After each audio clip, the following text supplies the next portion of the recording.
Hey guys, it's me, Richard Kaufman, the host of the Vertical Momentum Podcast, also known as the Comeback Coach. Guys, yes, you're seeing me for the sixth time today. Thank you guys for showing up. I love you guys. Thank you, Monster Energy, for keeping me energized. I love you guys.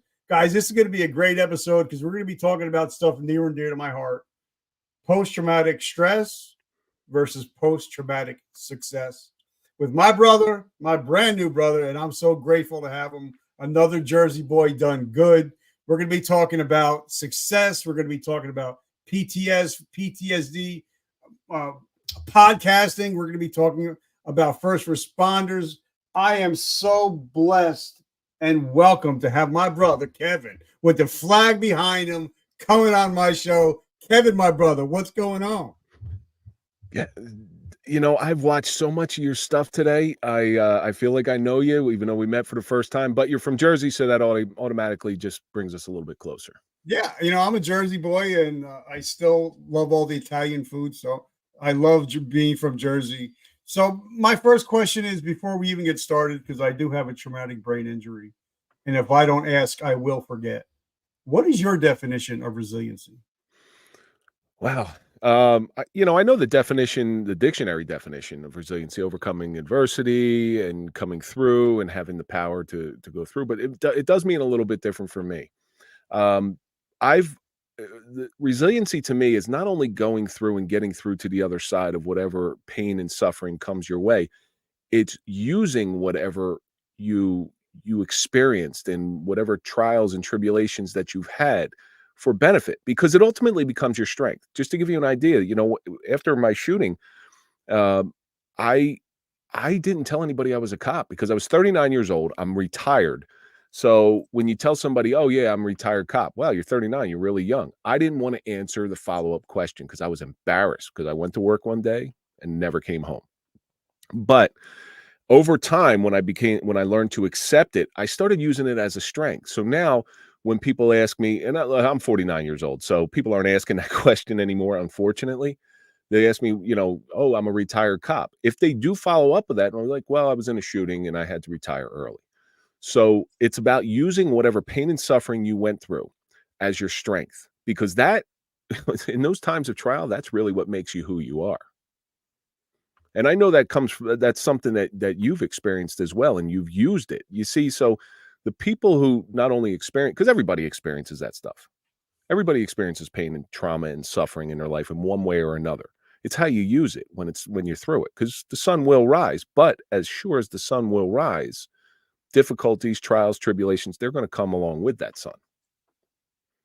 And I totally agree. I didn't get that until I turned 50 and I lost 80% of my vision. And I was supposed to go speak at an Ed Milet event the week after I lost my vision and I couldn't fly. And because Ed, one of my mentors, he called me and he said, "Rich, nothing that's in your life has ever happened to you. It's all happened for you. And everything is a teachable moment." There is a plan for everything. And I was like, yeah. And everything switched, because I turned my mess into my message, I was just on the phone with somebody right before we started who was going through some troubles and stuff. And I said, "There's a reason for this, and you're asking questions like, why is this happening? Why is this happening? You're not asking the right questions." Listen, I know you're a big faith guy. Okay. From what I've watched. And I actually went to college in the beginning for theological studies. I wanted to be a pastor. I was very tied into my faith. Then What college did you go to? What college? Fairleigh Dickinson in Madison. And Okay. I had a wonderful professor, Dr. John Becker, who was incredibly intelligent. He was an ex-Jesuit priest. And I was taking a literature course, and it was called The Bible is Literature. And when you read The Bible is Literature, it's a very violent book. I lost my faith. I'm like, well, what is this? And for 30 years of my life, no, I'm sorry, say 27 years of my life, I totally lost my faith. But what it took a retired hockey player disguised, or actually a man of God disguised as a retired hockey player, to bring me back to the church and realign me with my faith. So all that stuff that I went through, all that badness that I went through, there was a purpose. But I kept asking that question, like, why me? Why am I doing this? I was asking the wrong question. It's like, what, I should have been asking, okay, what's the purpose in all this stuff? And that's how I look at life now. I look at, like, whatever something comes my way, the mortgage payments due, or your kids need this. Instead of asking, God, why is all this stuff happen to me? I now ask, well, okay, what's the purpose? I take a step back. So it's just a different little mechanism on how to deal with those stresses and pains. And I definitely want to get back to that because I want to talk about something that Robert Kiyosaki and Sharon Lecter from Rich Dad Poor Dad talked to me when they were on the show. I want to talk about that. But tell us a little bit, give down and dirty about who you are, where'd you come from, how'd you grow up, and because my wife is from the Italian side, So is mine. people want to be firefighters. Not many want to be police officers. and we're just going to leave it at that. So what was it like growing up, and what was why was the choice of becoming a police officer? Telling you about myself. Listen, I'm really nobody. I'm nobody that just some people would say that had a bad break and a bad life. I grew up in the Atlantic City area, and I grew up in a household that wasn't very supportive. That there was a lot of stuff going on that affected me down the line, a lot of abuse.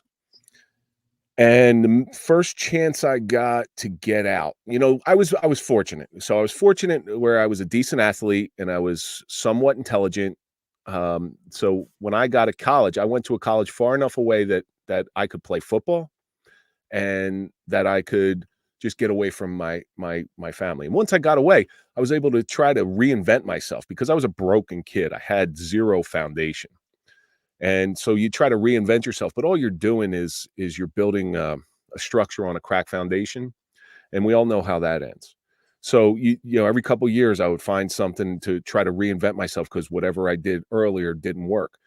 But I enjoyed being out on my own. I enjoyed fending for myself. Since I moved, I was 17 when I left the house. Since then, I've never had anybody do my laundry. I learned how to cook. I learned how to be totally self-reliant on myself. So the biggest lesson college taught me, aside from all the classes and all the money that was put into college, it really taught me how to be with myself and rely totally on myself. And also make me realize there is absolutely nothing in this world that I can't accomplish. No matter what's going on, I can figure it out. Whether everything down from like a broken ice maker to I'm down, I'm depressed. I can figure this out. I just have to have a little bit of time. Not to say I don't have hiccups along the way, because I did. And then I sort of after college, I wanted to be after I lost my faith, I wanted to, okay, I'll be a teacher.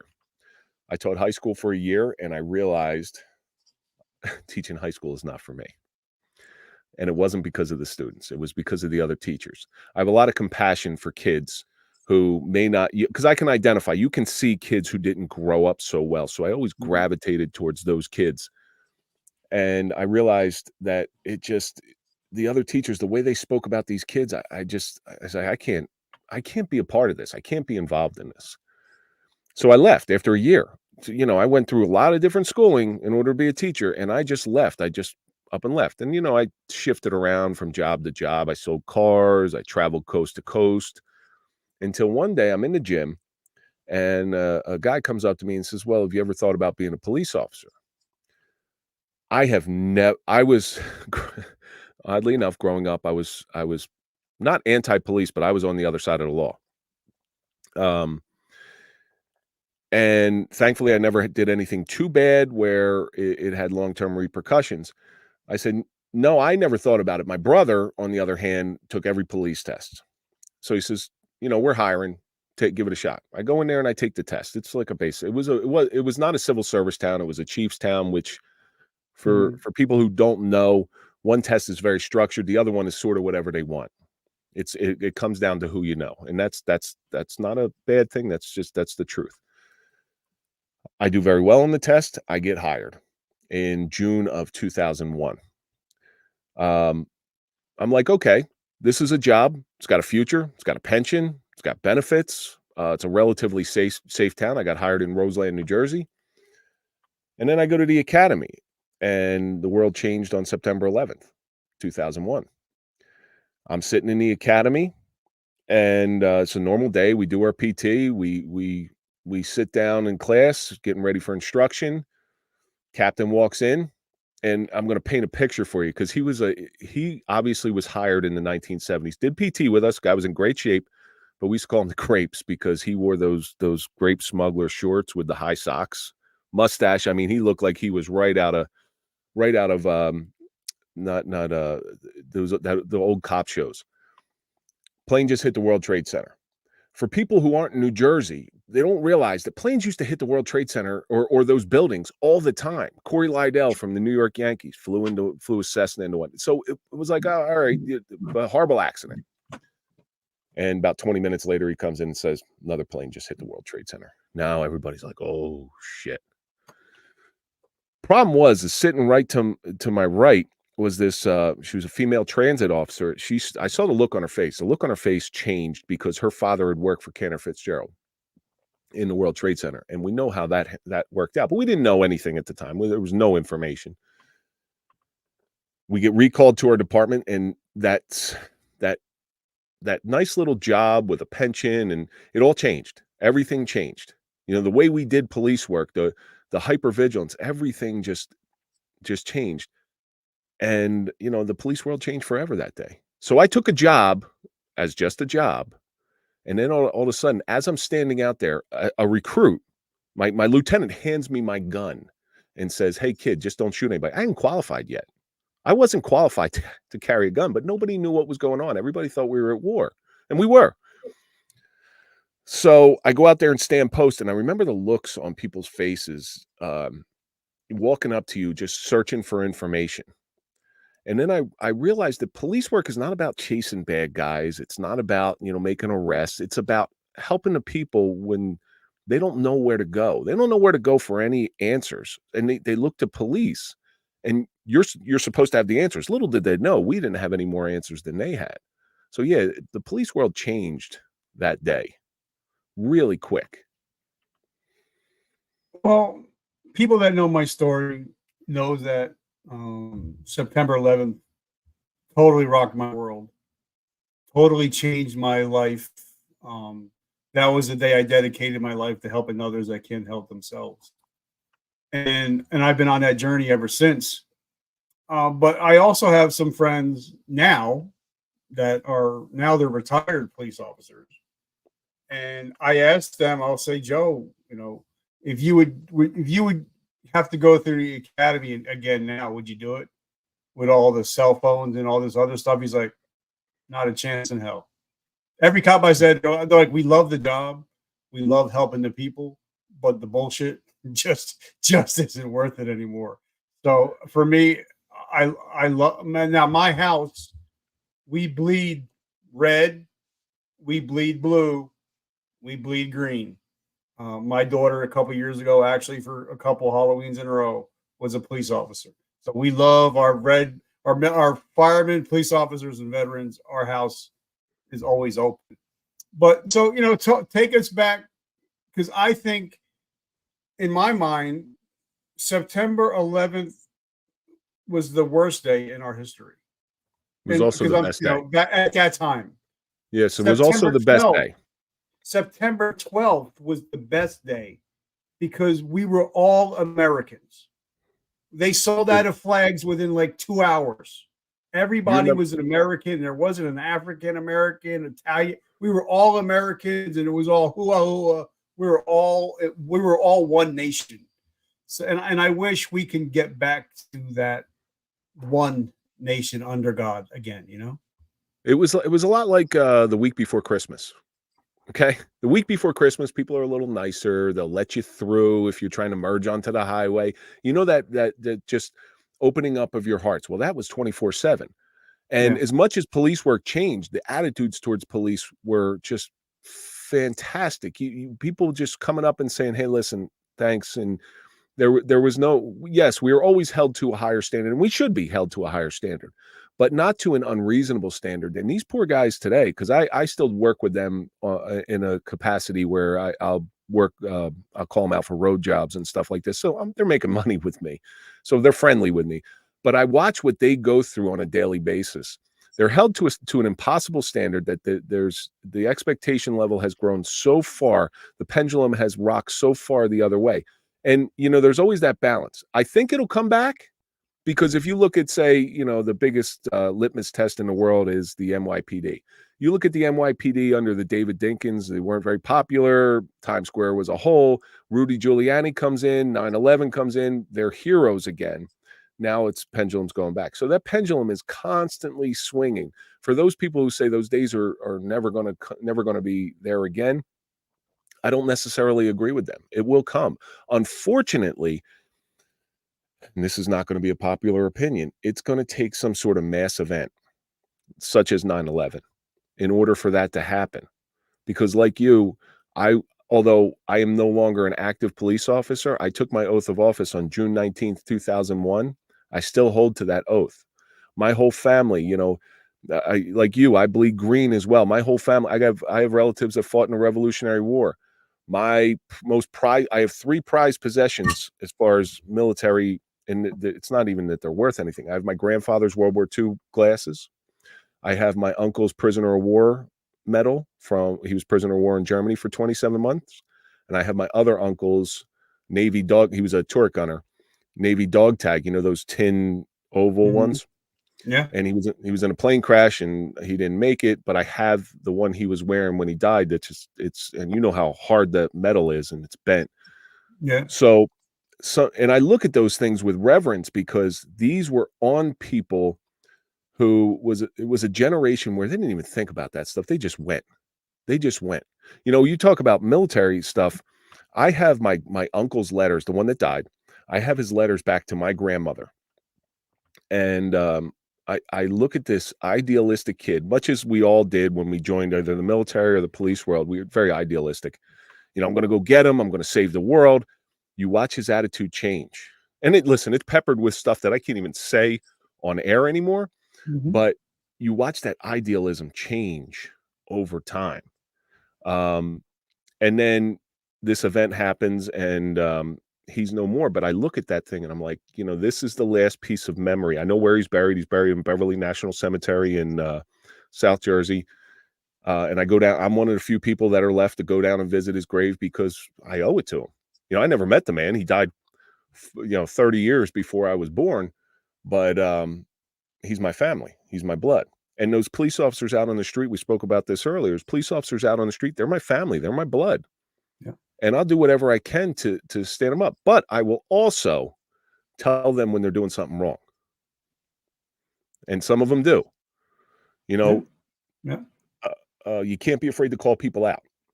No, but just like the military, there's some people that screw up and they don't follow the rules of engagement. But there's some reason that sometimes they're depending on, the situation, like when Iraq, when you have people hiding in mosques and we can't shoot back, well, then that's a whole fucking different story. Yeah. We're not going to get in that. But like I said, even like if I get pulled over, which I have, I'll even thank the officer. I'm like, you know what? Thank you for doing your job. And it, normally it's just whatever it is. But I say, you know what? Thank you. And just stay safe because you're making sure I'm safe. And when you put your gun belt on, you might not be going home that night. So I say thank you. You might get a rookie that might have a case of the ass, but you're like, you know what? He puts his gun belt on like everybody else, and he knows that he might not go home. So I still thank him, and I still show the respect because we lost 393 first responders on 9/11. Mm-hmm. And it's tattooed on my body. It's this way I will never, ever forget it. So, and that's why I love my first responders. So let's get back to you. Now I was trying to deflect questions from me, but you're just bringing me right back. It's not going to happen. They call me the G.I. Joe Rogan, so it's not going to happen. So talk to us. what it was like on post 9/11, and then take us up to the day before your involved shooting. So police work, I write about this in an upcoming book I got coming out. You ever watch Everybody Loves Raymond? Yep, I love Right. that show. So my favorite line, and the one that most aptly defines police work, was said by Robert Barone, and he says it's uh, absolutely mind-numbing boredom interrupted by brief moments of horror. Mhm. In a small town, and even into some extent the inner cities, because they're not as different as the small town cops. You'll have nights where you're just praying for an alarm call, just something to get you there and moving around. And then other nights you just don't stop, or you see the worst in humanity or people at their lowest point. My favorite, most memorable call was she was a suicidal female, and we go there. You know, we she's got a knife, and her 4-year-old son is sitting next to her, and the son's name is Mason.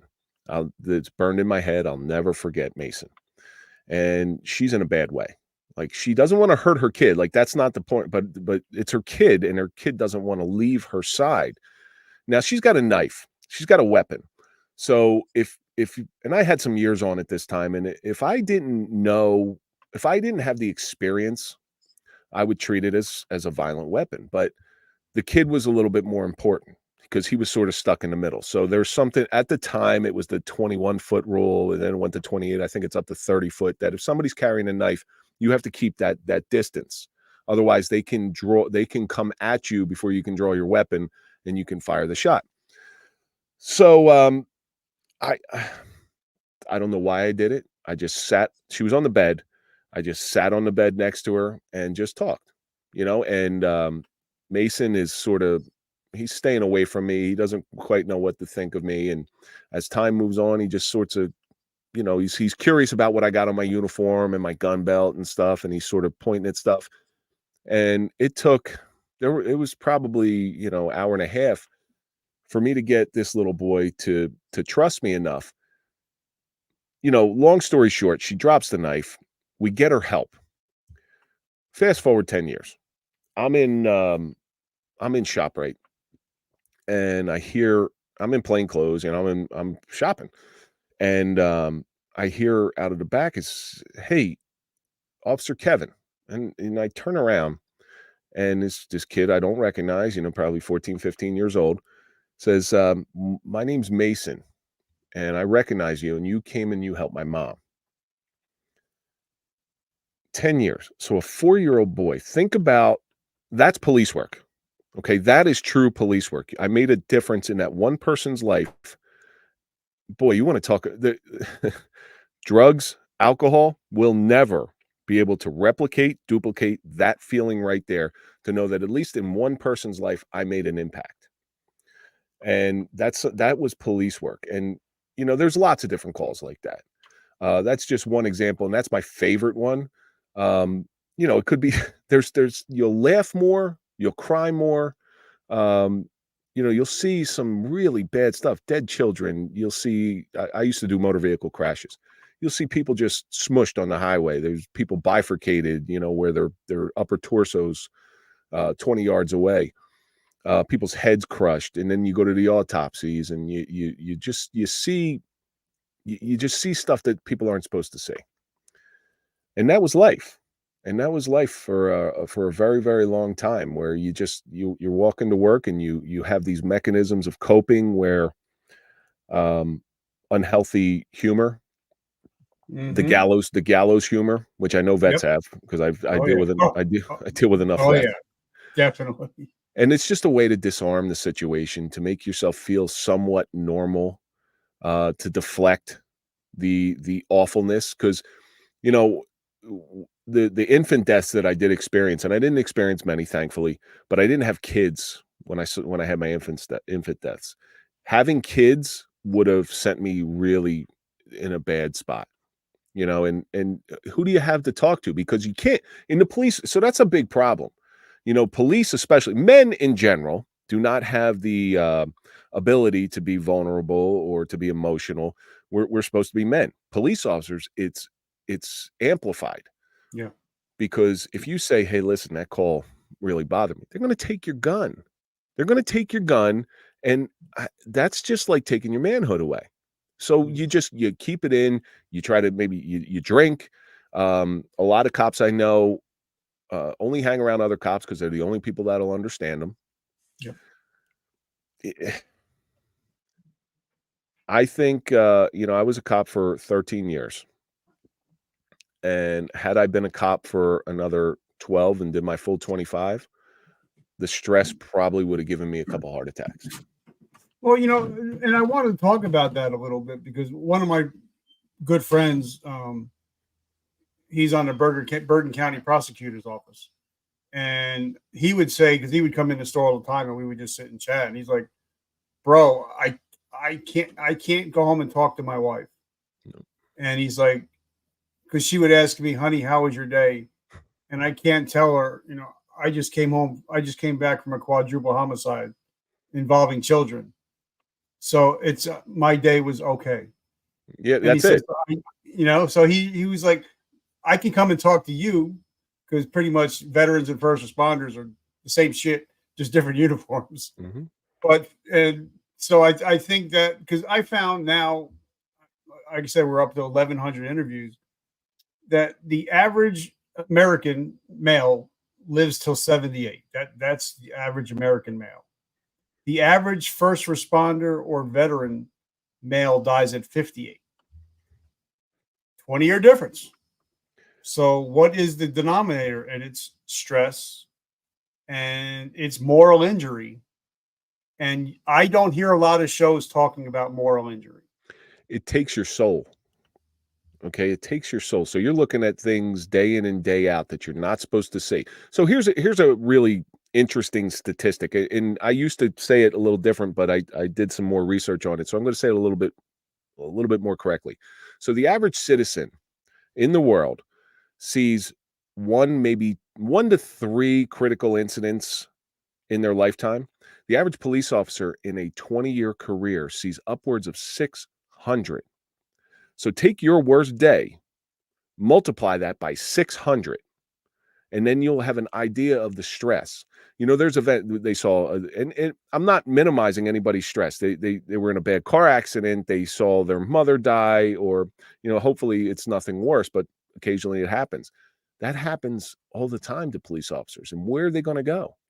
You can't go talk to a police psychologist, psychiatrist. You can't. You're gonna. So that's the one thing Lethal Weapon got right. The movie Lethal Weapon. It's the one thing. Martin Riggs kept getting approached by the psychologist, and he's like, "Nah, I'm good," and he would screw around with her. So that the rest of that movie is pure fiction, but that is the one thing that is 100% correct. And like I talk about and I think we're one of the few shows that highlight moral injury because we see and do shit that nobody should ever see or do. And then a lot of times we lose a lot of our brothers and sisters to suicide. 117 so now we so far have this year. survivor's guilt. And then Or 2023 anyway. Then you do a girl does their 20 years and all they're left is with their memories and a bottle of whiskey and a pistol in their mouth. And unfortunately, something that I don't hear ever talked about is how the dispatchers, the shit that they go through because they don't have closure at all. They're just taking phone call after phone call. And they should be recognized also with struggling with PTSd and stuff like that also.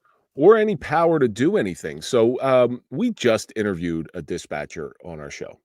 And it's hard to get an active dispatcher because departments' regulations are very strict and they don't want their people to go out and talk on shows and stuff. We just did a dispatcher because I know what the dispatchers go through. And here's the thing. So they feel ultimately responsible for the people that they're sending on those calls. When the shit hits the fan, all they got to do is sit there and tap their fingers on the table, and they don't know what's going on. If they don't hear anything over the radio, they don't know if the shots could be fired. They don't know if they're wrestling around with somebody or in a tussle. and they got to sit there and deal with it and hope everything's okay. But they can't do anything. They can't do anything but give support, Yeah. which they do a fantastic job. Most dispatchers in the world do an incredible job. And yes, they're finally being recognized as first responders, as essential personnel. If you look at the flag with everything on it, they're finally up there. Yeah. So I just wanted to put that out there because I had my friend Deborah Green on, and that was something that we really talked about was 9/11 dispatch. So I wanted to say that. So take us to the day before your officer involved shooting, and then take us to the day after. The day before, you know what? Because you're two different people at this time. Yes, yes. I have absolutely zero memory of the day before, which is July 9th, 2013. I know I was working 7 p.m. to 7 a.m., but I have no recollection whatsoever. Actually, I'm sorry, I was off. I know I was off because we were working. I know the schedule we were working, but I have zero recollection of what my life was like. You know, you try to get some stuff around the house because you know you got to work tomorrow, and the stuff that stresses you out around your house pre-incident, it seems very small at this point, you know. And I'm telling you, I've never been asked that question. That's why I'm the male. That's why I'm the male Oprah. I have no answer for you because I can't even remember July 9th. I can't remember what time I woke up, what I did, whether I went to the gym, whether I ran, whether I didn't have, I had small kids. So more than likely I was taking care of them. So the morning or the day that you put on your gun belt. Obviously, we all know like when I got hurt, I never knew the day when I put my Kevlar on, that was going to be the last day I was ever going to wear it again. And you know, obviously, you had no idea that the last time you put that gun belt on, that was going to be your last day. So take us to the day of your officer involved shooting. So we were working what's called the Pittman schedule. We were working 12-hour shifts. Mm-hmm. I was scheduled to work Wednesday, Thursday. It was my short week, 7 p.m. to 7 a.m. So in a small town like Roseland, 7 p.m. to 7 a.m. is you're pretty much putting everybody to bed, making sure the town's safe overnight. It's Wednesday. It's middle of the week. There is nothing going on. Now, unfortunately, too many people say, God, it's so quiet. I wish there was something to happen. And I said the same thing. And it's like, that is an omen to say, hang on, because it's about to get bumpy. I pull up next to my partner. We go car to car and, we had our coffee and I remember telling him going, God, I just really wished something would come. I don't care what it is, a small little fender bender accident, an alarm call, or nothing was going on. So we used to have to do business checks. Like we would go around to the little strip malls, pull on doors, just make sure everybody's locked up for the night, take a ride around. And you look forward to your lunch where you can sit and relax, maybe watch a little TV in the squad room. And that was my night. So I go down, I pull into the little strip mall to start doing my checks. I don't even get out of the car. Over the radio, it's crack. Everything changes. We had an officer on the desk and he said, start heading to this particular address. It's an open 911 call. Now, 911, when they set it up, the protocol is that anytime somebody dials 911, you have to go, whether it's a misdial, whether it's dialed an error, whether it's just an open line. This happened to be an open line. And he said, just start heading to this address. The problem is the address that he called out was a well-known address. They were having domestic issues. There was a boyfriend-girlfriend thing. And so we kind of knew to start heading there. I turn around. I could tell you the route I took. I could tell you where I turned around. And that's why it's so funny when you asked me the previous question, what'd you do the day before? I have no recollection, but I could tell you every second of every moment after this call came. About 70 miles an hour. My partner and I just left each other, so he's right around the corner. He's directly behind me. We're going lights, no sirens. It's about 10:30 at night, 10:45, somewhere around there. So there's no cars on the road. We're doing 75, 80 miles an hour down this, not a residential street, but, a smaller street. We pull into a townhouse complex. all the way in the back and turn off our lights. We don't want to alert anybody we're there. And there's 3 of us that show up there because the supervisor came. We go up to the door, all 3 of us, and you can hear yelling in the back. So you give that pound, and all you hear from the other end of the door is, "Don't come in here. Don't come in here." One of the guys, my partner, goes around the back because it's a townhouse. There's only one way in, one way out outside of the garage, which, you know, we had covered. So I had gone to my car. We're going to make entry. Something's going on in there. We got an open 911 call. Something's not right. And I was going to break in the door. The problem with breaking in a door is they're steel doors. Okay. This isn't, you know, this isn't Hill Street Blues. You don't just kick in a door. I had to get what's called a Halligan bar, like a fireman's crowbar. So there's a way of doing it where you hit the lock, you jam the pry in there and you pop it. And you break the door jam, but at least you'll get in there. Little did I know that this guy, his name was Anthony Vocatoro. He was holding his girlfriend hostage with a 9mm Glock.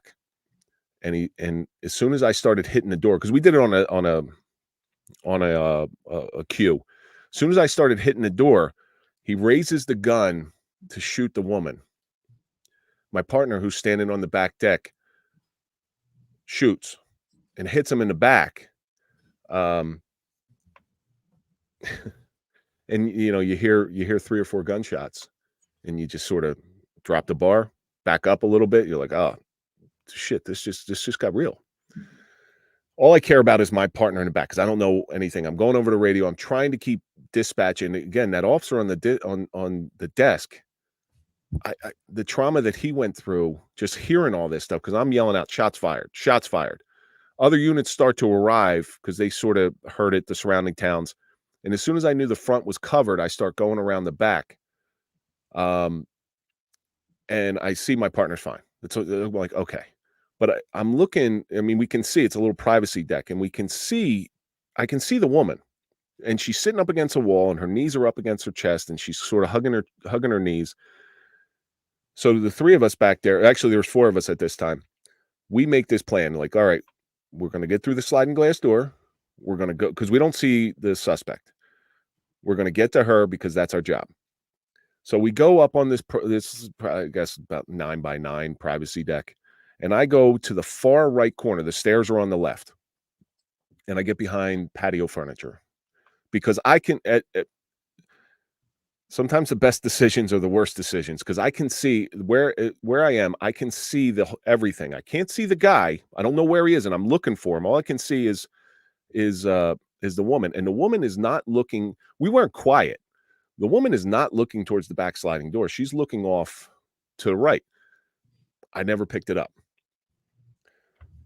My partner throws a chair through the sliding glass door. Glass goes everywhere. And at that moment, I just see this big flash, and I hear the bang. It doesn't deafen me. You know, if you go in the range and you lift up your ears like this, you know, you'll hear you'll get the tinnitus. Yep. I didn't hear any, like, I heard a bang, but I didn't. And I feel, so when you're shooting, you get gunpowder blowback on your face. Yep. I feel all that. So this guy, what he did, he was behind the wall, and as soon as we broke through the door, he went like this, pop, and he volleys around at me. After the investigation, I found out how close that came to me. It came within 1/4 of an inch of my left ear. And it wiggled my left ear. Like I could actually feel it. So I knew it was close, but I hit the ground. Now, I have no idea. You know, you always hear those stories where you're never going to know if you're shot. And I just knew my shoulder hurt, and I saw a lot of blood on the ground. The other officers were able to get off the deck because they were right by the door. And I'm stuck. I'm trapped. And I know this guy's right there. I know exactly where he is now. If I crawl through, I'm behind metal patio furniture. I have no cover. So that good tactical position I thought I had, I got nothing now. And I know if I crawl through that, he's got an open shot to my side torso, no vest coverage. I'm dead. This guy shot at police officers twice. There's no reason in the world why he would not do it a third time. So, you know, and the time just slows down. You know, I think very clearly. You think you're going to panic. You don't panic. It's just like So officers will take their keys and they'll put them on the antenna of their radio, the key ring. And Yep. I did that. Well, when I hit the ground, the keys fell off. I just looked over, picked up the keys, put them back on, got in a prone position. Now, here's where things get really strange. I was trapped on there for a minute and a half, maybe. Felt like 10 hours. I start thinking of my kids. I have a 7 or 8 month old at home. I have he's not even 3 yet. He's 2.5. No, he was 3. He was 3.5. I'm never going to see these kids again. My wife's going to end up having to raise these kids all alone. They're never, maybe my 3-year-old would know me a little bit. My young guy will never know who I am. I prepare myself mentally. I'm like, all right, I'm going to die. But guess what? If I'm going, you're coming with me. I get in a prone shooting position. And then at this time, I can hear the other officers yelling out, "Are you shot? Are you shot?" And I said, "I don't know. I could see a lot of blood." What I had done was when I went down, I fell on all the broken glass. And it just shredded my arms. And to this day, like I have a little piece of glass they were never able to remove because if they remove it, it would do more damage. But I didn't know this at the time. Now, there's 2 types of people in this world. There's people who run away from danger and there's people who run towards danger. And you find out in situations like this who they are. Mm-hmm. One of the supervisors, now remember, there was 4 of us back there. One of the supervisors ran away, left me for dead, and went and called the chief of police. Because obviously you got an active gun battle. That's command right there. The other 2 officers, thankfully, did not go anywhere. And if I can say, I don't even want to say their names because I know one of them's still active. They were able to reach over the privacy deck because I couldn't. I'm 230 pounds. I'm 6'4". I don't move. I'm not that spry. He was able to grab the back of my gun belt and sort of walk me over as the other officer held cover. At this time, the suspect, he runs upstairs and we can sort of see him. And he gets me off. You do one of these. You're like, no, I'm good. I'm not shot. And then and it's July. We held post for 2 hours after that, waiting for the state police teams unit to show up, and like the SWAT team, I guess, is a better term for it. Fully waiting for this guy to come out, guns blazing, suicide by cop. But here's the beauty part of it. As we're sitting there, as we get off the deck, I see this guy runs upstairs. I see the woman slowly get up, stand up against the wall, and snake out like if she ever wanted to have another career as a cat burglar, she'd have been perfect because she just stayed up against the wall and exited through the garage. And we're yelling out over the radio, we got the victim coming out. Victim's coming out. She's good. So at this point, game over, right? You're like, you sort of decompress a little bit as you're holding down this scene going, holy shit, this really just happened. And team's unit shows up. We go, I have to go to the hospital. I don't want to leave, but I'm forced to go to the hospital. I have to get the glass out of my arm. Now here's the part that it haunts me to this day, Richard. It just cell phones are carried with us all the time now. At the time, I never carried. This is 2013. I never carried my cell phone on duty. It was always in my car. My car's in front of the house. I can't get to it. I'm in the ambulance that's staged decent place away.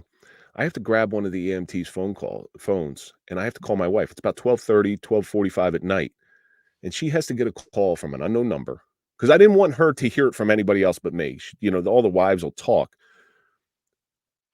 Hey, hun, I was in a shooting. I'm okay. I'm not shot. I have to go to the hospital. I have to get glass for my arm. And then I had to go. Can you imagine what my wife had to go through? And that wasn't even the worst of what she went through. But it's horrible enough to even fathom about that stuff. That haunts me to this day. I think about that a lot. If I was in that position, how I would react to it. Powerless. So because it's amazing. Like I said, and you mentioned that I haven't even thought about it. When I got my head run over, my body run over by the Humvee, and I made that call to my wife, I never even thought about it, how it made her feel at that moment.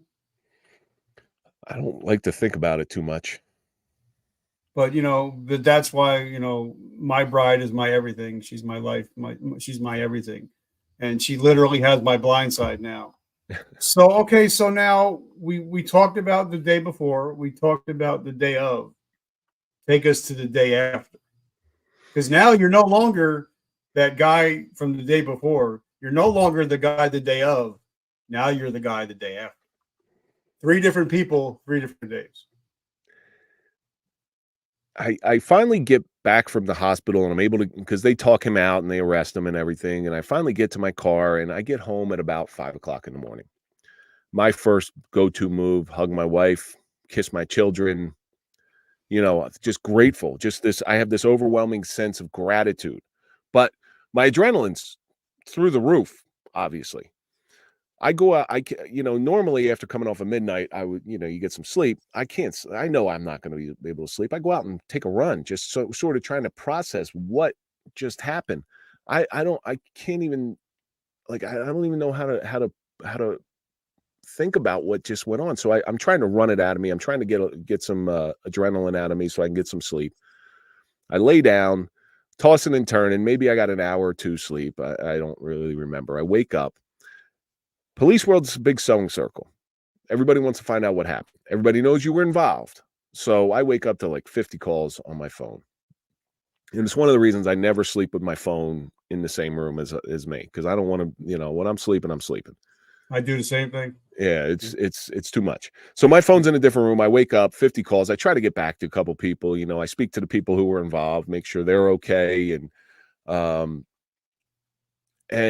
I just try to process what was going on. But that night, my wife was she was concerned. She was concerned that her husband was just in a critical incident. We try to go to a movie. Like, just get, her mother comes over, watches the kids.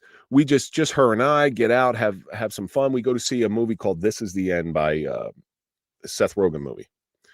And in the beginning of that movie, it's kind of about heaven and hell. The people in hell sort of stay on earth, but there's this big loud bang with some flashes, and we're in the movie theater. I see this. I start losing. I've never had this stuff happen before. I start losing my mind. Like, my heart starts pounding. I'm sweating. And we had gone out to dinner, and I remember telling my wife, because she had worried enough, and I didn't want to worry her with any of this stuff. So I said, look, my stomach's bothering me. It's not uncommon for my stomach to bother me. I'm going to go to the bathroom and I'll be back. I walk out, and it was like I got hit. I couldn't breathe. And I'm just sitting there trying to catch my breath. Thankfully, the lobby's empty, or the hallway is empty. And my hands are, I'm like, I have no idea what's going on. I'm in full blown panic mode. Whatever mechanism I have for calming myself, deep breathing, I try it. Really doesn't work very well. After about 15 minutes, I tried several times to go back in. I would pull on the handle and say, but I couldn't. It was like the door was made out of pure lead. It just couldn't move it. She comes out, and she knew. My wife is a very smart woman. She knew something wasn't right. So she says, "No, let's go home." I said, "No, we'll go back in the movie. It's fine. It's good. My stomach's bothering me." She goes, "Nah, this movie sucks anyway." So we go home. And I'm still, to this day, like, it's that movie is actually on Netflix, and I just came up, and I still can't watch that movie. That night, the nightmares began, and and most of the nightmares thereafter were either I'm trapped and I can't get out, and I'm always trapped, and no matter what I do, I can't move. I'm stuck in cement, or if I pull my gun out and fire my gun, the flag comes out with the bang, and you never get restful sleep. You start sweating, you have night terrors, you scream, and so wet that, there was a couple times I checked to see if I wet myself, like if I pissed the bed. I mean, that's how bad it is. I know it sounds like an exaggeration, but that's no No. lie. You get up and change your shirt several different Yeah. times, and Yeah. the night terrors got so bad. Well, I mean, before that, so that weekend we were going to go down and take the kids down to see my parents. They still lived in the Atlantic City area. And I thought, hey, you know what? Change of venue. It was great. That ride down to South Jersey was, I didn't say much, and I got small kids in the back, so it kept everybody occupied, but I didn't really say that much. I was just very introspective on like, what the heck, what's going on? I don't like, what is this stuff? We get down there and I'm really not okay. I don't want to talk about it. My brother was is a police officer, and he's sort of trying to ask me about it. And I just like, you just doing one of these. You're like, nah, let's not now. As we're leaving, my 3-year-old spills chocolate milk on his car seat. It's 3-year-old. I lost my mind. You would have thought that kid burnt down my house. I start screaming and yelling at him. And my wife, the mama bear syndrome, she'll always try to deflect and get in the middle of stuff. And then all of a sudden she's the target of my wrath. So we're driving up north on the parkway and I'm yelling and screaming the whole time. I have no idea why I'm so agitated. My wife was begging me to pull the car over on the Garden State Parkway and let her out. The most major highway in New Jersey, dangerous. She wants to get out with 2 small children. That's how bad it was. We get home. And of course, I'm an idiot. I never took my foot off the gas and never got it below 80. We finally get home. I realize there's something wrong, and I don't know where to turn. I call an organization here that it's a hotline for cops because I just didn't know where else to go, and they hooked me up with an appointment with a therapist, a gentleman named Dr. Eugene Stefanelli, who I knew. Dr. Stefanelli, oddly enough, he lived in the town I worked in. He was a PBA doctor, so he's a union doctor. I didn't really put much value in it. So my department is very, and it's gonna sound kind of bad, but there. You're supposed to have a critical incident debriefing within 48 hours of the incident. My department waited until the following Monday to have a critical. This happened on a Wednesday. They waited until the following Monday. I go to the doctors that morning because there was still some glass in my arm that they couldn't get out. They're going to try to get it out again. And I remember the doctor looking at me and going, she's taking the glass out and she goes, "Are you okay?" And I just said, "Yeah, it's glass. It's no big deal." She goes, "No, it's not what I'm talking about." And she goes, are you okay?" And something snapped in me and I just started bawling, crying. I said, "No, I'm not. I'm really, really not okay." And she gave me a hug, which I thought was weird, but I look back on it as something I needed a hug right then and there. I go to the critical incident debriefing after the doctors and sit through it. And it's very unmemorable what was going on in there. But I remember sitting in the squad room afterwards, and they had taken our shotguns out of the cars. Now, I've been shooting a shotgun since I was 5 years old. I was very comfortable around guns. I'm sitting there, and they say, "Well, we're getting the shotguns back in the cars." I was like, "Great. You know what? That's fantastic. At least some good is going to come out of this stuff." Then I find out they're only going in supervisors' cars. I lost it. I'm lucky I didn't get fired. So some of the guys took some because I start yelling at them like, "You tell my wife that only you get the protection. That I got to sit there and shoot." We were carrying 45s at the time. "I got to shoot with this, where you get a shotgun and you get to spray, and so you get the better protection than I get." I said, "I want you." So they pick me up and they walk me downstairs and they take me outside. That was the last time I was ever in the police department, except when I picked up my retirement ID, which I picked up the ID, threw my badge on the ground, and walked out. Well, see, I can see that they're going to put the gun in the supervisor's car, and he's the guy that hightailed it and ran away while you were deep in the shit, and Correct. and that's what would have set me off. It's like, for what? He's not even there to watch my 6. Now you're going to give him another gun that he's not going to use. Meanwhile, a guy who was extraordinarily proficient in firearms. I was very good at firearms. I was very safe at firearms, but they, that's their decision. From there, my life began to spiral out of control. I couldn't sleep. I would drink myself silly because it was the only thing drinking was the only thing that gave me a little bit of respite from the chaos that was going on in my mind. And and the more I drank, the better it was. I go see doctors and they put me on, the protocol is anti-anxiety and antidepressant. Um, and here's the thing. So they put me on Klonopin. Mhm. Um, when you drink on Klonopin, it's extraordinarily dangerous. However, you get drunk very quick. Once you find this out, you're like, all right, that's just not too bad. I'm a cheap date now. So that was my protocol. I was out, they wouldn't let me back to work. I'm sitting there alone in my thoughts. And the worst thing is an idle mind, an idle mind does the devil's work.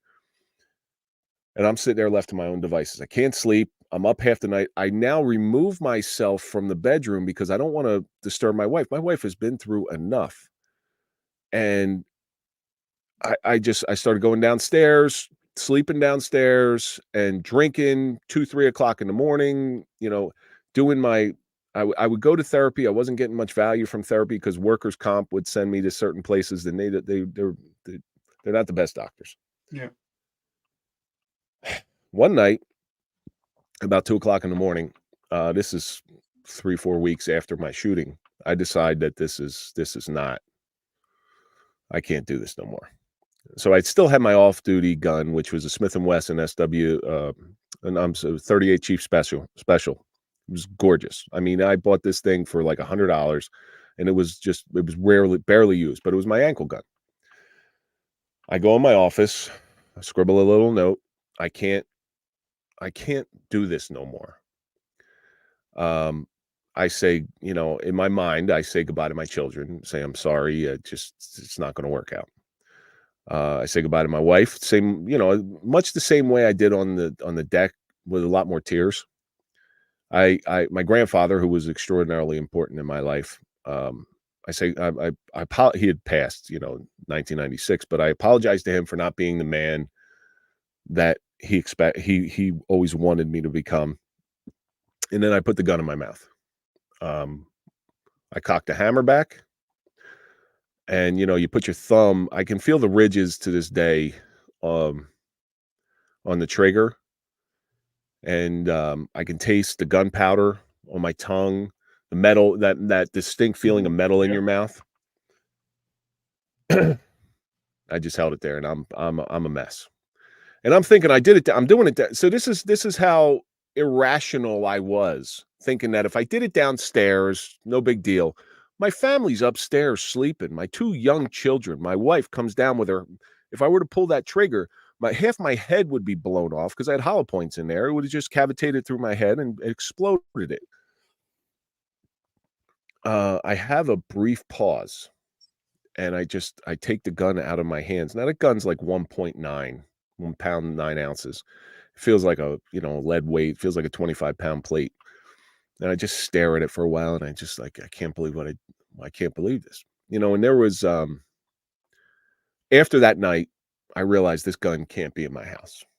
I ship it off to a friend, and no explanation was given, nor did they ask for anyone. Put it in a lockbox. I said, you got to keep this for me. I can't have this in my house.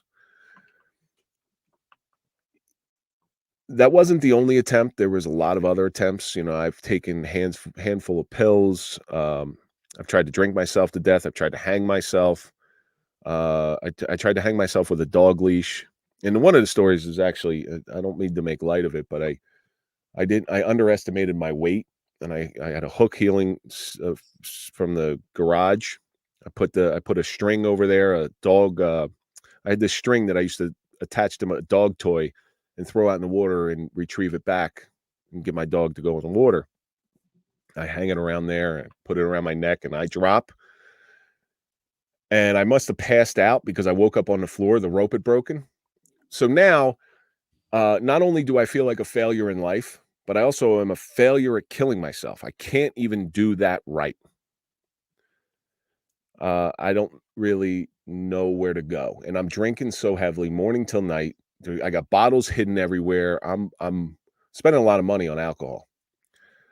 Um, and this was my life for 6 months. Dark days, my So, friend.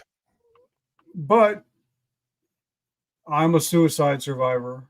Um, my 6-month-old daughter saved my life, and if you listen to any of my other shows, I talk about it. And the main thing was for me was I spent 23 years of my life being Sergeant Kaufman. That was my whole identity. That's who I was.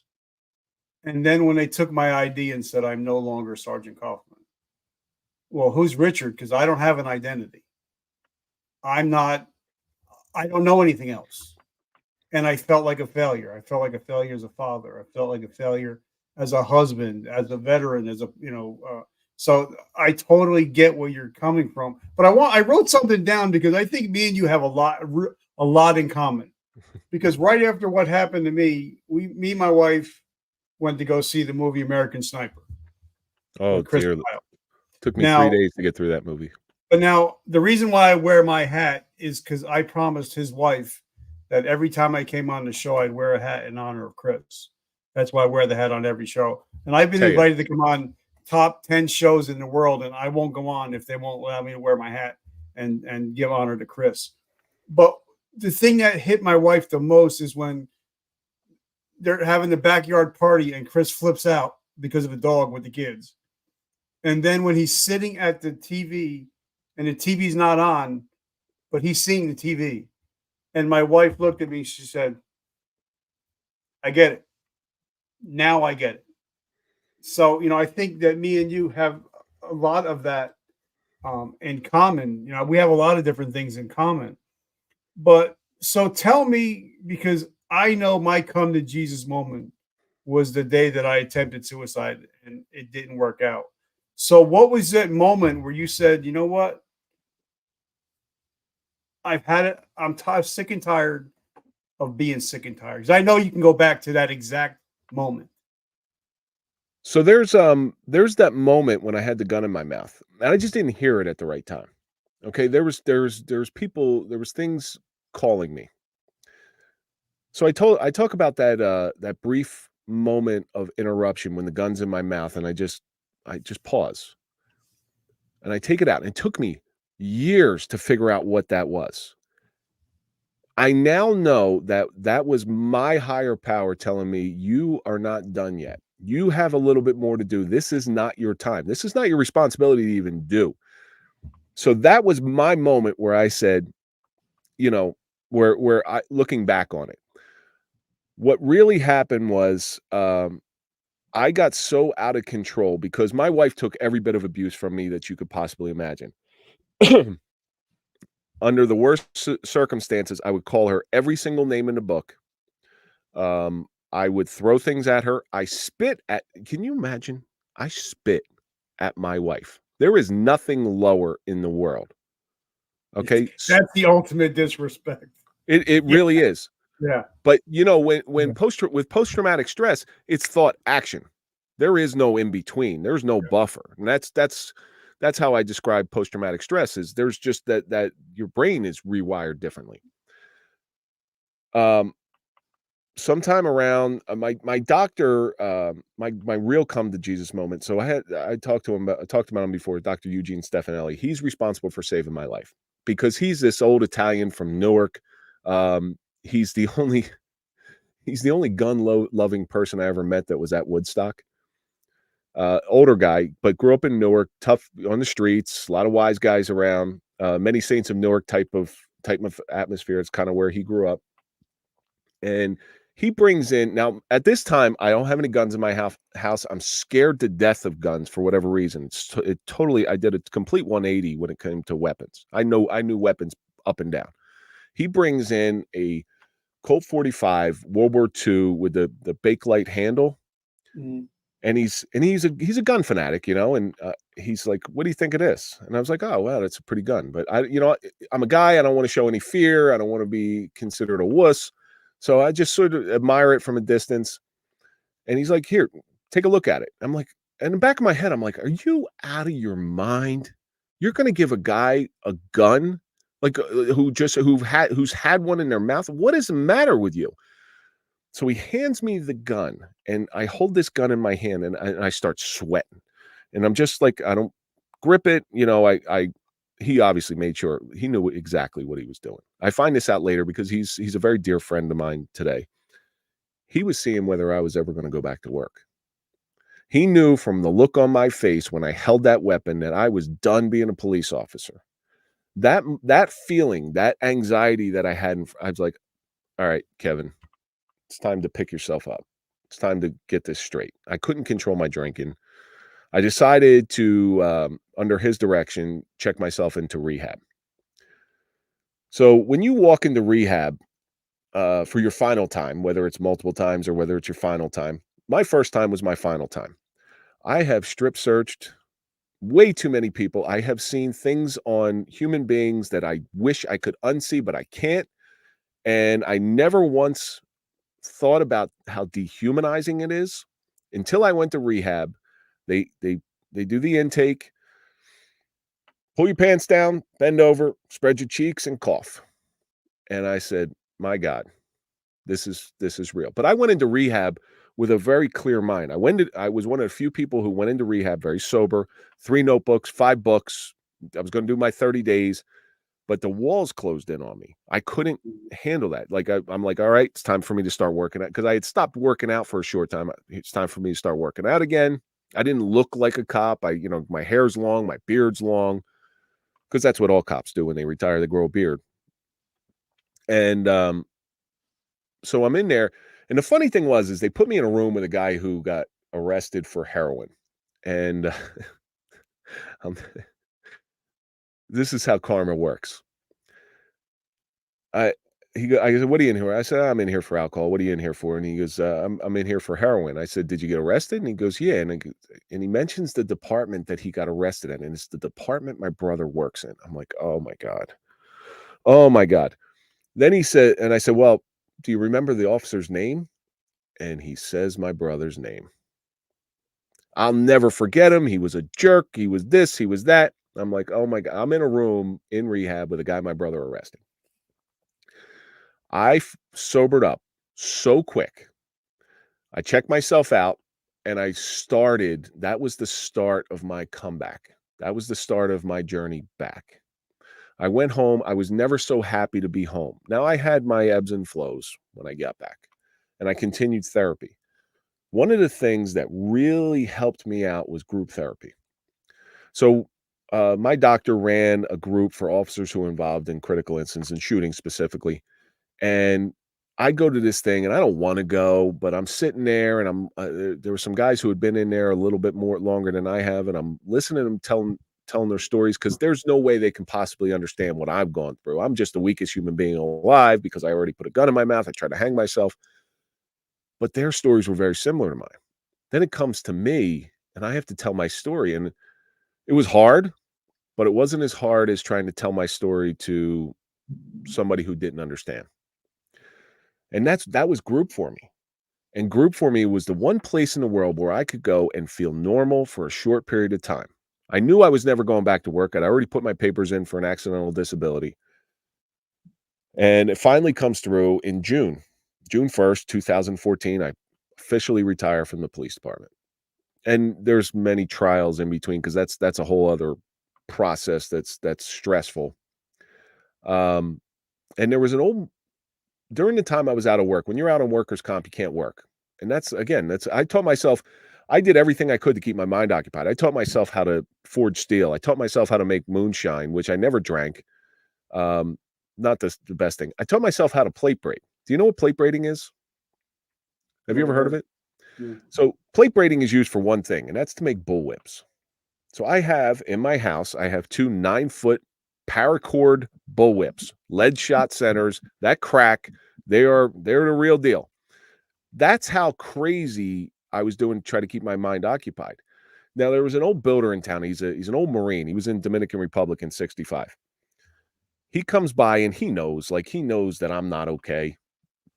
So he says, "Hey, listen, you're gonna come work with me." I was like, "Sure, I'll come." He was building a house down the street, and I said, "Sure, I'll help you out. And he goes, no, you're going to come work for me. I'm going to pay you. And I said, he's like, no, this is not a question. This is a demand. You're coming. That man saw something in me, knew I had to get out of the house, knew I had to have some sort of purpose. And I went there and built houses, hard work, like really hard work. But it made me the most clean I've ever been in my life. I never touched alcohol. Thankfully, I never went back to that. I remember all too well what that experience was like. It sort of scared me straight. But this man took pity on a guy who was really lost and got me back in there. So I retired from the police department, but I always stayed in group because I'm the type of person that I don't take anything for free. You know, if somebody gives me something, there's debit that's attached to that. Yeah. Not to that person who gave it to me, but to the next person who needs it, like I needed it. Because I know this is not a solo journey. This is not a journey that I went on alone. This is a journey that many, many people helped me on. Well, let me ask you a question because starting January 1st, I mean, I have T-shirts, I have hats, I have coffee, and the project that I'm giving my profits of my company to is called the Artisans Outreach. Because there's something about a veteran or a first responder when they're working with their hands, it kind of brings peace. Yep. So I wanted to bring that because that's, you know, if you guys buy any T-shirts or hats for me, all the proceeds go to help Artisan Outreach. And I just wanted to say that because I think it's so important that once a veteran or a first responder, once we find a mission again, we're less likely to take that weapon out and take our lives again. So I think that was awesome because that guy that he was an angel. And when he said, Kevin, you're working with me, and you started working with your hands, it kind of took your mind off some stuff and it actually helps you heal. So I think that's a really great thing that you've had angels all around you, making sure that you're still here today to accomplish your mission today. Give me a little bit of hope. All right, hold on, pain ends, hope. And that's, you know, loss of hope. There's been plenty of times when I've lost hope in my life. But every success I've ever had is when hope never waned. So that his name was Bill Taylor. He's since passed, but he gave me hope, and I'm indebted to him for the rest of my life. I'm indebted to my wife for staying with me for the rest of my life. I'm indebted to the funny thing about the police department is very few people. There were people that reached out to me. I answered none of them. I didn't know what to say. And the people, and then I was surprised the people who didn't reach out. But now I look back and I'm like, well, no kidding, they didn't reach out because they didn't know what to say.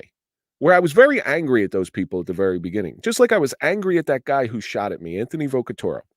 I was so angry at him. If I ever saw him, I'd punch him right in the mouth.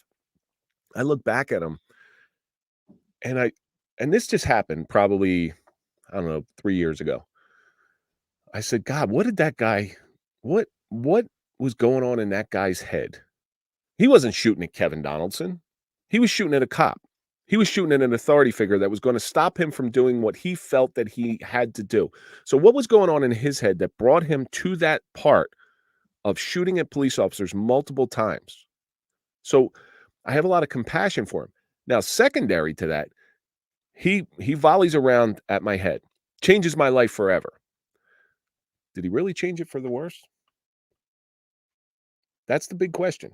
I'm going to tell you he didn't. He changed my life for the better. 10 years removed, I have a better relationship with my wife. I have a better relationship with my kids. I have a better outlook on life. I'm more purpose-driven. It's given me a mission. It's given me a message. And that guy, this is going to sound so strange. You talk about angels. He was an angel. He was an angel. I've had a couple different angels in my life. Dr. Eugene Stefanelli is one of them. Anthony Vocatoro is another one. Bill Taylor is one of them. My wife is another one. A gentleman named Adam Burt, who brought me back to my faith. These are all angels that have surrounded me, and I've been blind. You know, you're legally blind, okay? But you can see. I could see, but I was legally blind. And I didn't even see these people around me. I get it, you know, and I think I love Helen Keller's quote just says, what's worse, being able to see or not having a vision. Mm. And I think that's awesome. Like the guy that saved my life, I actually robbed a cop and was looking at 5 years for grand larceny. And he gave me a break and said, you got to get me my money back, and you got to do 90 days in AA. And I hit like 300 meetings in a row, and I haven't had a drink since yesterday, 35 years ago. And if I knew if I remembered who it was, I would give him the world. I'd give him everything I had, because he was my angel. Even though I robbed the angel, he was the angel that saved me and helped me become the man I am. So even me, my wife is my angel, my kids are my angel, that gentleman was my angel. I have angels all around me, always protecting me. So that's why we have a lot in common. Well, here's the big question for you, and I'm going to pose this question to you. So that guy who you robbed, you call him your angel. Yeah. Did that angel enter your life and give you the opportunity to rob him because that was the event that was going to change your life? I think so. I think that because God knows you before you're even born. So he knew what was going to happen even before I was born. So I think everything was destined to be the way it is today. That's why because I'm on like almost 300 podcast episodes, I get interviewed almost once a day, and I tell everybody. They ask me, "Would you change anything?" And I'm like, "No, I wouldn't change one thing, because I wouldn't be the man standing in front of you today if I didn't agree with you. Go through everything." I wouldn't change a damn thing in my life. I wish I wasn't so mean to my family. I wish that I was still a police officer, but I really wouldn't change anything. I had to go through what I had to go through in order to get to where I am today. And I'm happy with where I am today. And I'm always driven to do better. I owe it to the people. I owe it to those people that don't have hope. I owe it to the people that have helped me along at their own peril, who made sure, and it wasn't just a phone call. They showed up at my house to make sure that I was okay. And I think that everything happened for you, because there's going to be somebody that's going to have another Wednesday morning at 12:40 that you're going to be like, "I've been there. I got you." Because I always say, trauma is a lot of trauma is stuff that happened between the ages of 3 and 13. Then you add alcohol, or you add drugs to the mix, or you add war, or you add police work to the mix, and it becomes a perfect storm. And nobody can tell you how to get out of the perfect storm unless they've been there. Because me and you, now we can reach down into the fire, pull these people out and say, "We've been there. I got you. I'll take the arrows for you until you can get healthy again." So you're here because there's going to be somebody else at another 12:40 on a Wednesday morning. So did you ever hear the story about how the thunder and lightning storms on the prairie? So you have a herd of cattle. Thunder and lightning storm hits, the cattle scatter. Right? Mm-hmm. They don't know how to react to that fear and stuff. Then you have a herd of buffalo. Do you ever hear how buffalo react in thunder and lightning storms? They herd up. Yep. They herd up and they protect one another. So our job now is, we got through some awful stuff. Our job now is to herd up instead of scatter. Too many people take, and they'll never find that purpose-driven life by taking anything. Obviously people are willing to give you things. Now you have to give back. You have to give back, and you have to herd up around them and protect them, because they can't protect themselves until they're ready to protect themselves. And I tell everybody, anybody that reaches out to me for help, I tell them, they'll say, "Thank you. I owe you." I said, "You don't owe me anything, but you do owe. You owe the next person. Don't think this is free. This is not whatever I'm helping you with, whatever I'm getting you through, this is not free." I make that very, very clear. There is a cost to this stuff. And don't accept the help if you're unwilling to accept the cost, because that's what makes the world go round. It's a transactional society. You got some fish, I got some coconuts, let's do a trade. Well, this person's in need. I have a couple tools. Let me help you out with the tools. Once you get the tools, you got to give them to the next person. And I've been in recovery 35 years, and they say that you can't keep what you can't give away. So for me, it's always paying it forward. So the last question I have is, how do we find you? How do we support your mission? And if there's a veteran or a first responder listening to this saying, my gun is right here and I need help because I don't want to eat it, how do they get in touch with you? They can always go to realkevindonaldson.com. Now, obviously, there's probably a lot of fake Kevin Donaldsons, but the reason it's Real Kevin Donaldson is because there's too many Kevin Donaldsons. So my website is realkevindonaldson.com. I'm that way on all social media as well, Instagram, Facebook, TikTok, Twitter, LinkedIn. You can also go to thesufferingpodcast.com. That is my show. That is my passion. That is my new mission. Where we talk about overcoming adversity and really using your suffering as a strength.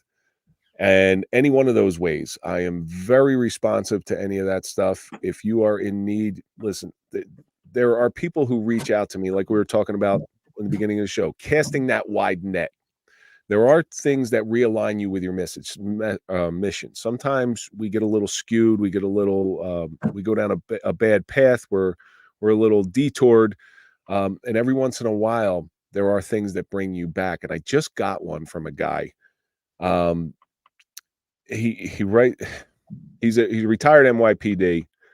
He says, hey, brother, just so you know, your podcast kept me going when I wanted to give up many nights, sitting in my bed, staring at my drawer. That right there realigned me with my mission so much. Just to give somebody a little bit of peace so they have that same pause that I had. And they're able to realize that the sun is going to rise tomorrow. And everybody says, well, why are you doing that? You got so much to live for. Because those people who are saying that are trying to rationalize an irrational behavior. Suicide is an irrational behavior. I don't think there's anybody on the planet that is going to disagree with that. There is no way to rationalize it. No, there's not. And a lot of people don't realize that, when a person takes their own life, they're just passing the pain on to their families. And so that's, like you said, it's a total irrational thought process. So guys, make sure you reached out to Kevin, because since I started following you everywhere, and I love the content that you're putting out, and just knowing that you're here in New Jersey, knowing that we can hang out sometime, it makes it a little bit more real that, you're just a hop, skip, and a jump away from here, Well, the one thing I want to leave with is I want everybody to know this. So people such as us, we do our best to help our fellow human being, but don't ever make the mistake that we have it all figured out, because we don't. We don't.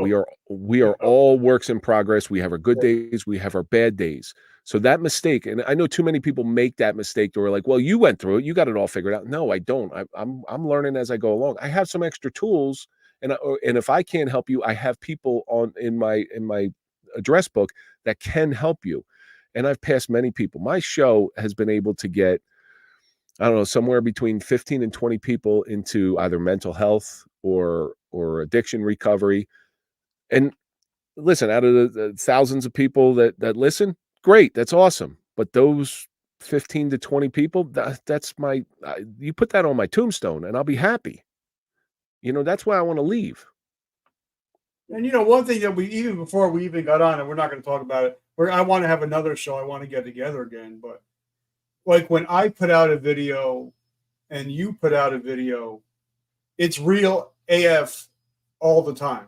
It's not AI generated. It's us. It's saying, hey guys, I may be having a great day, but then some days, like I put out a video the other day, and it was because it was New Year's Eve, and me and my wife, we watched The Godfather, and he talks about keeping your enemies close, your friends close and your enemies closer. And I put out a post and I said, listen, if I don't fuck with you, there's a reason why I don't fuck with you, because I don't trust you and you're not trustworthy. So people know if I put a post out like that, it's me, it's nobody else. And I think the same thing with you. If you put a post out, it's you coming from the heart. it's not just to get likes, to get hearts and all this stuff. You're out there making a difference and talking from your heart, right? 100%. And that's all I want people to know. There is beauty inside of me. There's darkness inside of me too, but there is beauty inside that sometimes I love to create those things, because those little words of wisdom in my worst times have gotten me through some really difficult moments. And maybe I can get just one person, just one. That's all I care about. There's just one. I'm happy with that. So, guys, make sure that you Google the real Kevin Donaldson. He's going to come up everywhere. And brother, I just want to say thank you. I'm so grateful that we got to spend time. And thank you to your beautiful bride for letting me take up this time to hang out with me today. I appreciate it, Richard. Thank you so much. And I wish you continued success. I love you. And guys, remember, vertical momentum, the only way to go is but up. I love you. I know you see me for 6 times today. You're ready to shut your computer off. I love you guys, and I'll see you next week. Kevin, have a great week, brother. You too. Great talking to you.